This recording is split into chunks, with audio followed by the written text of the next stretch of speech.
बिस्मिल्लाहिर्रहमानिर्रहीम। अस्सलाम वालेकुम नाज़रीन, मेरी एमज़ी फैमिली कैसी है। आज मैं अपनी एमज़ी फैमिली के लिए बेहतरीन सी डिश लेके आई हूँ। बहुत मज़ेदार है, पंजाब की जान है। जी हाँ, ये बिल्कुल आप समझ गए होंगे ये पीले पीले फूल देखकर। जी हाँ, सरसों का साग बेहतरीन सी डिश है, सबके दिलों को भाती है। बेहतरीन सी डिश है, इसे मैं हिंदुस्तानी स्टाइल में बनाने लगी हूँ। इसको मैंने पहले धो के अच्छी तरह से साफ़ करके काट लिया है। इसके ये देखिए नाज़रीन, बहुत प्यारे से फूल भी इसके नज़र आ रहे हैं और इसकी मैंने कटिंग बारीक बारीक कटिंग की है। ये इसके फूल आपको नज़र आ रहे हैं भी है। अब मैंने इसके साथ बाथू भी इस्तेमाल किया है। ये मैंने वैसे तो सारा मैंने साग में डाल दिया था, लेकिन थोड़ा सा आपको दिखाने के लिए मैंने अलग करके रखा है। लोग पालक भी डालते हैं, लेकिन मैं यहाँ बाथू इस्तेमाल कर रही हूँ क्योंकि बाथू से जायका बहुत अच्छा आता है और साग जल्दी गल भी जाता है। आप ये देखें, अब मैंने साग के अंदर वो सारा बाथू भी मिला दिया है और अब मैं इस पतीली में डालूँगी, लेकिन मैंने इसमें कोई पानी यूज़ नहीं किया, सिर्फ साग ही डालूँगी। ये देखें, सारा मैंने साग बगैर पानी के, क्योंकि इसका कुदरती पानी होता है और कुदरती पानी बहुत ज़्यादा निकल आता है। हम जब इसमें सारी चीज़ें ऐड करेंगे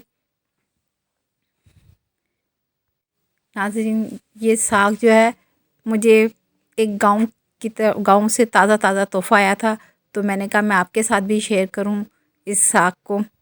ये मैं अब इसमें बाथू भी ऐड कर रही हूं और ये साग बाथू का जो जायका आता है वो बहुत ज़बरदस्त जायका हो जाता है इस जायके में। नाज़रीन ये देखें, मैंने सारा साग इसके अंदर डाल दिया है पतीली में। इसमें मैंने कोई पानी ऐड नहीं किया, कुछ ऐसी चीज़ ऐड नहीं की है। अब मैं इसके अंदर जो लाजमात हैं वो मैं इसके अंदर डालने जा रही हूँ। वो हैं 2 अदद दरमियाने साइज़ के टमाटर, 6 से 7 अदद हरी मिर्चें हैं जो मैं इसमें साग में डालूँगी।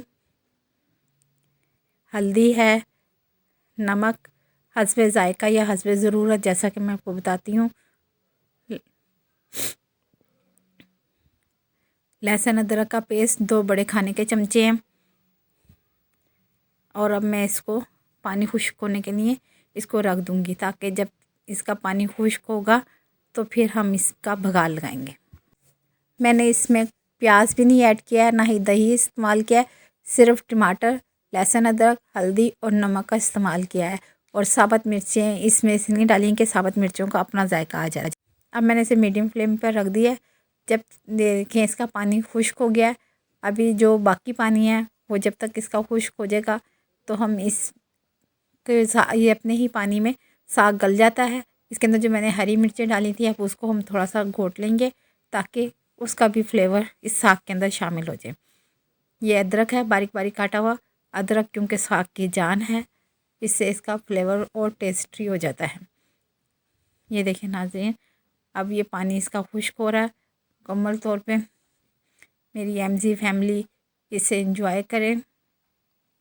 ये देखें, अब पानी मुकम्मल खुश्क हो गया है और ये देखें, मैं आपको दिखा रही हूँ पतीली में बिल्कुल भी पानी नहीं है। इस तरह से आपने इसका पानी खुश्क कर लेना। अब मैं इसका भगार तैयार कर रही हूँ। अब मैं इसका भगार तैयार कर रही हूँ। इसमें मैंने आधा कप घी लिया है और 6 से 7 जवे मैंने लहसुन के लिए हैं, उससे मैं भगार दूँगी। जैसे मैंने लहसुन का भगार चढ़ा दिया है नाज़रीन। अब मैं इसमें सुरख मिर्चें भी डालूँगी जब मेरा लहसुन का ये तैयार हो जाएगा, क्योंकि मिर्चें मैंने इसलिए पहले नहीं डाली क्योंकि उसका धांस उड़ने लगती है। और मिर्चों जब भगार तैयार हो जाए और मिर्चें डालें तो उसका टेस्ट बहुत प्यारा सा आ जाता है। मिर्चें भी थोड़ी कुरकुरी सी हो जाती हैं।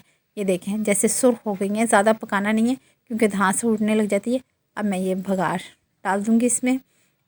बेहतरीन सी खुशबू आ रही है, बेहतरीन सी लुक आ गई है। अगर मेरी एमज़ी फैमिली को समझने में या कुछ चीज़ समझ नहीं आई तो वो मेरे इस पेज पे अपना मैसेज छोड़ सकते हैं, मैं आपको फिर इसके बारे में बता दूँगी। ये देखिए, ये मैंने जो मसाला रह गया था हमारे फ्राई पैन में वो मैंने उससे निकाल के साथ मिक्स कर लिया, ताकि ये मेरा ज़ाया ना हो और सारा मसाला मेरे साग के अंदर चला जाए।